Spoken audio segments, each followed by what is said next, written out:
మనందరికీ ఏదో ఒక టైంలో ఎప్పుడో ఒకసారి మన చావుని మనం చూసుకోవాలనే క్యూరియస్ ఐడియా అయితే వచ్చుంటది కదా! అదెంత డేంజరస్సో ఈ ఇన్సిడెంట్ ఇన్న తర్వాత తెలుసుకో. సుధాకర్ చిన్నప్పటి నుంచి చాలా క్యూరియస్ కిడ్ ఉండే. దీనికి తోడు వాళ్ళ అమ్మమ్మ పడుకునే ముందు ఎన్నో మైథాలజికల్ స్టోరీస్ అన్నీ చెప్పి వినిపించి పడుకోబెట్టేది. దీంతోన తన క్యూరియాసిటీ ఇంకా పెరిగింది. ఆ స్టోరీస్‌లో తను డిరైవ్ చేసుకున్న విషయం అర్జునుడు గావచ్చు, ఇరావణుడు గావచ్చు, ముచ్కుందుడు గావచ్చు, వాళ్ళ చావు ఎట్లా ఉండబోతుందో వాళ్ళు ముందే తెలుసుకున్నారు. వాళ్ళ చావుని వాళ్ళు కళ్ళారా చూసినారు ముందే అనే ఫ్యాక్ట్. అప్పుడే తన మైండ్‌లో స్ట్రాంగ్‌గా ఫిక్స్ అయిపోయిండు. నేను నా చావుని కళ్ళారా చూడాలనుకుంటున్నా బతికున్నప్పుడే అని ఫిక్స్ అయితాడు. 20 ఏండ్లు గడిచిపోయినాయి. మనోనికి ఫస్ట్ సాలరీ అయితే వచ్చింది. అందరూ ఈ ఫస్ట్ సాలరీతోన, ఈ ఫినాన్షియల్ ఫ్రీడమ్‌తోన వాచెస్ గావచ్చు, షూస్ గావచ్చు ఇవన్నీ కొనుక్కొని ఎంజాయ్ చేస్తుంటే మనోడు మాత్రం ఈ డబ్బుల్ని తన కోరిక తీర్చుకోనీకి వాడుకుంటాడు. అదే తను చిన్నప్పుడు అనుకున్న కోరిక. తన చావుని చావకముందే తను కళ్ళారా చూడాలనుకున్న కోరిక. దానికోసం ఊర్లో ఒక పాత పూజారి ఉన్నాడని, తన దగ్గర సూపర్ పవర్స్ ఉన్నాయని, జస్ట్ పొద్దున సాయంత్రము అర్చనలు, హోమాలు ఇవన్నీ చేసుకొని బతికే పంతుల దగ్గర డార్క్ రిచువల్స్ ఎన్నో ఉన్నాయి. బ్లాక్ మ్యాజిక్ కూడా చేయగలడు. ఇట్లాంటి పవర్స్ అన్నీ ఉన్నాయని తెలుసుకుంటాడు. ఇంకేముంది మనోనికి రైట్ క్యాండిడేట్ అయితే దొరుకుతాడు. ఆ పంతుల దగ్గరకు పోయి తన జాతకం ఇచ్చేసి ఈయన మనసులో 20 ఏండ్ల కిందటి నుంచి దాచుకున్న క్వశ్చన్ అయితే ఇస్తాడు. దీనికి సమాధానంగా పంతులైతే బాబు నీకు 3 యమగండాలు ఉన్నాయని చెప్తాడు. అది కాదు స్వామి, నేను మళ్ళీ చెప్తున్నా, నేను బతికున్నప్పుడే నా చావు ఎట్లుంటుందో చూడాలనుకుంటున్నా అనే ప్రశ్న మళ్ళీ వేస్తాడు. దీనికి పంతులు వచ్చేసి ఇది నా చేత కాదు బాబు, ఇది బ్రహ్మచేతనే అవుతుంది.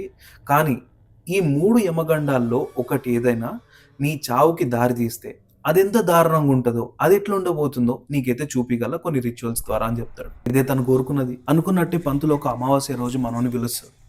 పిలిచి ఒక హోమగుండం సెట్ చేసి ఈ రిచువల్స్ అయితే స్టార్ట్ చేస్తాడు. కొన్ని పూజలు పునస్కారాలు అన్నీ చేసిన తర్వాత ఆ హోమగుండం నుంచి వచ్చిన పొగకి మనోడు డోజా అయిపోయి తల తిరిగి పడిపోయి ఉంటాడు. ఎప్పుడు పడ్డాడో తనకి తెలియదు. ఇక్కడ అసలైన మ్యాజిక్ స్టార్ట్ అయింది.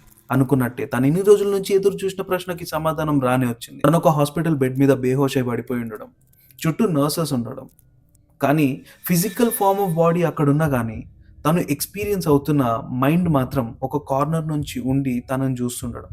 తనకు చేతులు లేవు, కాళ్ళు లేవు, డాక్టర్లందరూ ఏదేదో మాట్లాడేసుకుంటున్నారు. ఇంతలో సడన్ గా అదే పొగకి, అదే పలకరింపుకి, అదే పిలుపుకి లేసి వచ్చి రియాలిటీలోకి వస్తాడు. పంతులు అడుగుతాడు, ఏం చూసినావు బిడ్డ అంటే పలాంది చూసినా అని చెప్తే, నీకు వార్నింగ్ ఇస్తున్నా, ఇప్పుడైతే ఏ విషయం అయితే నువ్వు హాలుసినేట్ చేసినావో అది రియల్గా నీ కంటికి కనబడబోతుంది అతి తొందరలో అని కొన్ని డేట్స్ కూడా చెప్తాడు. ఈ ఇన్సిడెంట్ తర్వాత ఈ పిల్లగాడు మూవ్ ఆన్ అయిపోతాడు తన లైఫ్తో. కానీ ఆ విజువల్స్ మాత్రం తన మైండ్లో నుంచి పోలేదు. ఏదో డిస్సాటిస్ఫాక్షన్, మేబీ తను అనుకున్న క్లోజర్ తనకు దొరకలేదేమో అనే ఫీలింగ్తో ఉన్నాడు. ఎగ్జాక్ట్లీ 1 year తర్వాత, పెద్ద సీరియస్ విషయం ఏం కాదు, జస్ట్ ఫీవర్ కాస్త జాండీస్గా మారిందని చెప్పి హాస్పిటల్ పోయి అడ్మిట్ అవుతాడు. ఇంకేంది తను క్యూర్ అయిపోయి డిశ్చార్జ్ అయ్యి బయటికి రావాలా, ఆ ముందు రోజు సడన్గా తన ఫీవర్, బీపీ అన్నీ స్పైకప్ అయిపోయి డాక్టర్ స్పెషల్ కేర్ అవసరం పడుతుంది. తీసుకుపోయి ఐసీయూలో పడేస్తారు మనోని.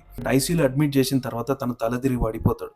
మళ్ళీ అదే విజువల్సే తనకు వస్తాయి. చుట్టుపక్కలంతా నర్సులు, డాక్టర్లు ఉన్నారు, స్పెషల్ కేర్ తీసుకుంటున్నారు, చెస్ట్ కంప్రెషన్స్ ఇస్తున్నారు. నేను చనిపోతున్నా అని తనకు అర్థమవుతుంది. అట్ ద సేమ్ టైం ఇదే కార్నర్ నుంచి తన శవాన్ని తను చూసుకుంటున్నాడు. ఒళ్ళంతా పేల్ బ్లూ అయిపోయింది. ఈసారి ఇంత జరుగుతున్నా కానీ చుట్టుపక్కల తినకి మాత్రం ఏమాత్రం భయం కానీ, బాధ కానీ ఏది కలగలేదు. ప్రశాంతత ఫీల్ అయిండు. తన శరీరం పైకి లెవిటేట్ అవుతున్న ఫీలింగ్ వచ్చింది. ఈ మొత్తం ఇన్సిడెంట్లో చిన్న తేడా, అదే శరీరాన్ని పైనుంచి కిందికి చూస్తే తనకి చేతులు, కాళ్ళు ఉన్నాయి. సడన్గా కాన్షియస్లోకి వస్తాడు. చుట్టుపక్కల నర్సులు లేరు, ఇంతసేపు జరిగిన డ్రామాను లేదు. తను ఫెయింట్ అయ్యి జస్ట్ నిద్రలో లేచిండంతే. దీని తర్వాత యాక్టివ్గా నడుచుకుంటూ వెళ్ళిపోయినాడు. ఫైనలీ ఆ పూజారి చేసిన రిచువల్స్ వల్ల తను చూడాలనుకుంటున్న చావుని తను బతుకుండంగానే కండ్లారా చూసిండు. అండ్ ఇంకెప్పుడు చూడకూడదు అనుకున్నాడు. మరి నువ్వేమనుకుంటున్నావు? కామెంట్ చేసి చెప్పు.